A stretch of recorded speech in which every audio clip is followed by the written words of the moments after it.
Shabbat Shalom, everybody. It's such an honor to spend Shabbat with you here in Houston, and I especially appreciate the warm weather after the snow that hit New York earlier this week. I wanted to thank Rabbi Rosen, Rabbi Morgan, who is in the other service tonight, Rabbi Strauss, Cantor Finkelstein, for sharing the bima with me this weekend, and for inviting me to share some words of Torah with you today. I'm also glad to be joined by Rabbi Siegel, who I met this morning, and for the opportunity to share this simcha with the Gibbs family. Thank you. I recently came across a children's book about a young girl who loved to ask questions. And now this will not surprise many of you who spend any time with young children, as most of them like to ask questions.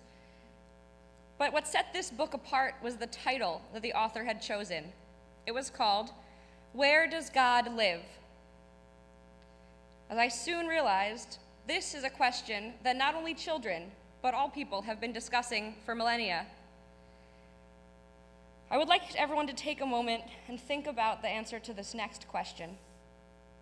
First thing that comes to your mind: if I don't know where God lives, where can I find God? People frequently speak about encountering God in nature, while hiking in the Grand Canyon or floating in the Dead Sea. As the rabbi mentioned, I spent many summers at Camp Ramah, especially in the North Georgia mountains at Ramah Darom. It's something that's definitely resonated with me, finding God in nature. I even had a friend who once told me that the light that shines through the trees when you're on a hike onto the ground is called God light, and so that whenever you step in it, you're being touched by that God light. So that idea has stayed with me also. Some people see God in works of art, perhaps in the Minyan Museum over there that you have in the middle of your sanctuary synagogue, and others while listening to their favorite music. And still more, like all of us who came here tonight, come to the synagogue to pray, join together as a community, sing the songs of our tradition, and join together as we recite the same words that our people have been reciting for thousands of years, and continue the sacred tradition and build towards a Jewish future for the generations that follow. Young children often believe that God is up in heaven, or up somewhere in the sky, wearing a big robe, sitting on a throne, perhaps surrounded by angels in a cloud. And while this image is easily pictured, it's not easily resonated with by most people. And one of the most common answers is that God is all around us, wherever we go, and whatever we do. There is a Hebrew verse that adorns the outside wall of my home synagogue, and much to my delight, appears on either side of the ark behind me here in the sanctuary. As you can see, the verse reads, "Build a sanctuary for me, that I may dwell among them." In the Hebrew, "Ve'asu li mikdash v'shachanti betocham." Now, I don't know about you, but I would have expected the verse to end with the words "v'shachanti betocho," so that the verse would read, "Build a sanctuary for me that I may dwell within it." Right? Doesn't that sound like that makes more sense? If this is what the verse had said, the answer to the children's book would be clear. We would know that God is found in holy places, in sanctuaries, whether portable, like the tabernacle that the Israelites carried with them in the desert, called the Mishkan, or fixed, like the holy temple that used to stand in Jerusalem. We would look for God in these sanctuaries, and we would never think to seek God anywhere else. And though it may have been easier if this is what the verse had said, how the verse is actually written offers two more ways of understanding the purpose of the sanctuary and thinking about where God lives. In the biblical context of this verse, God commands the people to build a sanctuary and promises to dwell among the people, not inside the Mishkan. And this interesting phrase, "among them," begs the question, why should the Israelites bother to build a sanctuary if God is not going to dwell inside it? How will they know where to find God, and what's the purpose of this Mishkan, if not to serve as a dwelling place for God? There is a midrash in which the early rabbis imagine the Israelites telling God about the human rulers and how they have ornate palaces with rooms to receive offerings and eat and drink. And they say, God, shouldn't you, who was our ruler, shouldn't you have such a palace? And God says, my children, I have no need for such a place. But you obviously do have a need for such a place. If it will help you experience me, build me a sanctuary, and I will dwell among you. This midrash provides us with the first insight about where God lives. Explains the Mishkan was not a place for God to actually live in, but a physical representation of God's house, to help the people connect to God, to feel God's presence, while they're wandering through the desert, never to know where they're going to end up next. And so too with modern synagogues. God does not dwell in the synagogue sanctuary, contrary to what you might have been told, or inside the ark with the Torah scrolls. Nevertheless, we come here as a way of focusing our intention and forming a closer relationship with God and with one another. The second response to this question of where God lives comes from the Malbim, a 19th century scholar and biblical commentator. He wrote, God commanded that each person should build a sanctuary within his or her own heart for God to dwell therein. The Malbim takes the notion that God is everywhere all around us and shifts it inward. Suddenly, God is not only everywhere, but also within us. And if God is within us, then each of us has the capacity to be filled with godliness and to perform God's holy work in this world. The idea that God is within us and within every human being is reminiscent of what we're taught back in the beginning of the Torah, that all people are created in the image of God, B'Tselem Elohim. There's also an idea that encourages us to be welcoming of others and accepting of people's differences.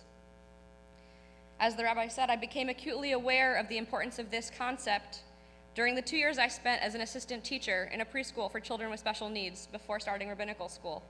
I saw firsthand the critical need for inclusion and increased accessibility for all people, and I gained a greater appreciation for the inherent value in every person.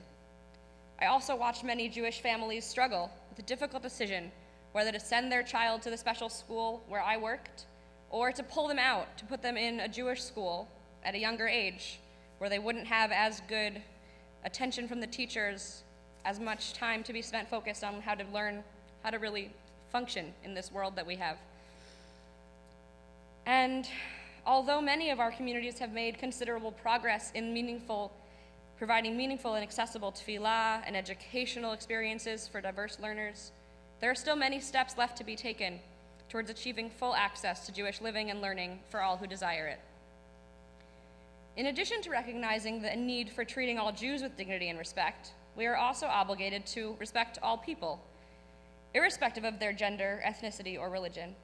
And one of the first times that I truly experienced being in the minority as a Jew was when I worked as a chaplain at a large hospital in Colorado Springs as part of my rabbinic training 2 summers ago. I was the only Jewish member of the spiritual care team, one of very few Jewish employees in the whole hospital, and of all my patients, I only interacted with 3 who were Jewish the entire summer. And despite these facts, I frequently felt proud of my Judaism. I was completely accepted by my Christian colleagues, and we often discussed my Jewish practice and observances during our lunch break. And on the rare occasion when there was a Jewish patient in the hospital, they would tell me so I could visit them and possibly even utilize some of the Jewish knowledge that I uniquely possessed. At the end of the summer, one of the full-time chaplains, who was also my supervisor, asked me to prepare a song that we could all sing together during the ceremony that would mark the end of my internship. Sensitive to the fact that the rest of the chaplains had a limited working knowledge of Hebrew at best, I tried to come up with something that would be meaningful for everyone in the group. I remembered a Shaker hymn called Sanctuary that I had learned a few summers earlier. And in recent years, the hymn has grown in popularity among Jews, actually, when it is sung in combination with the exact Hebrew verse that we are discussing tonight. It is especially prevalent in Reform and Renewal communities, as well as various independent congregations and synagogues all around the country. I realized it was the perfect choice for this occasion. Printed the words in English, Hebrew, and transliteration so everyone could read it. And when it came time for my part of the ceremony, I drew upon my experiences teaching Shabbat songs and showed a group of multi-denominational Christian ministers and chaplains a new way of singing a hymn many of them already knew, at least partially. The English words, are, O Lord, prepare me to be a sanctuary, pure and holy, tried and true. And with thanksgiving, I'll be a living sanctuary for you. And the 4 lines are sung once through, and then our Hebrew verse, Ve'asu li mikdash v'shachanti b'tocham, is repeated twice to the same melody.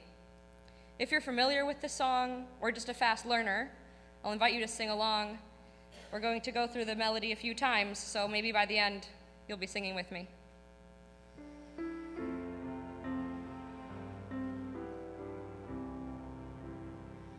Oh Lord, prepare me to be a sanctuary, pure and holy, tried and true, and with thanksgiving, I'll be a living sanctuary for you. In the Hebrew, Ve'asu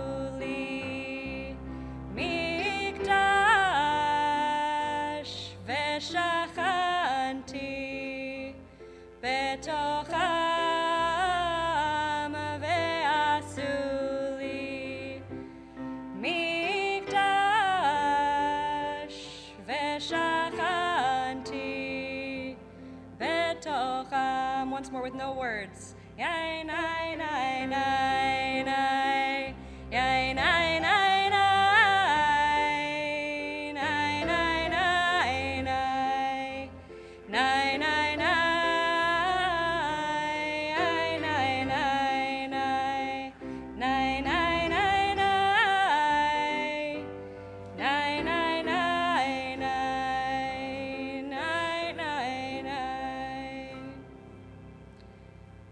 Like those of us here tonight, everyone present in that room had a different personal relationship with God.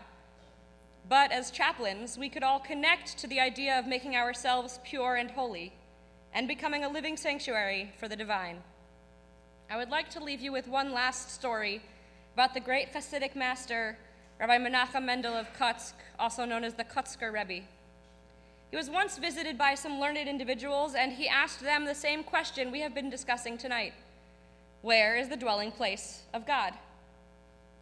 And they laughed. They responded, what a thing to ask. Is not the glory of God fill the whole earth? And the Kutzker Rebbe paused. And then he answered his own question in a most unusual way. He said, God dwells wherever we let God in. May we all strive to open ourselves to God, to make space for God in the world around us and in ourselves, and to open ourselves to one another as well. Shabbat Shalom.